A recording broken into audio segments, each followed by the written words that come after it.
জড়িত তাদেরকে গ্রেফতার পূর্বক দ্রুত বিচারের আওতায় এনে কঠিন শাস্তির মুখোমুখি করার দাবি জানাচ্ছি। পাশাপাশি মাননীয় প্রধানমন্ত্রী জননেত্রী শেখ হাসিনার কাছে আবেদন, সারা দেশে সাংবাদিকদের নিরাপত্তা যেখানে ব্যবস্থা গ্রহণের জন্য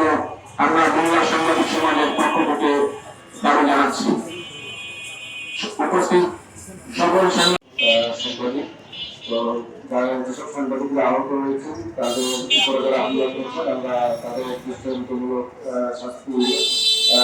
ব্যবস্থার জন্য দাবি জানাচ্ছি। সেই সঙ্গে শুধু উপস্থিত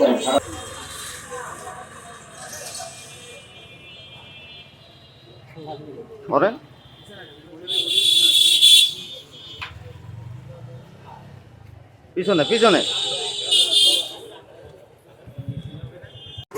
সরকারের বিষয়ে একটা ব্যবস্থা নেবেন এবং এরকম ঘটনা পুনরাবৃত্তি না ঘটে সাংবাদিক নেতারাও যেন ওই কাতারে এসে এটার সুস্থ বিচার দাবি করেন এবং সবাই ঐক্যবদ্ধ হয়ে এই সাংবাদিকদের নিরাপত্তার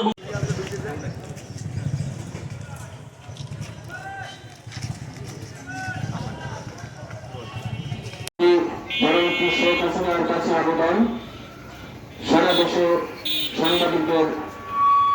নিরাপত্তা যেখানে ব্যবস্থা গ্রহণের জন্য আমরা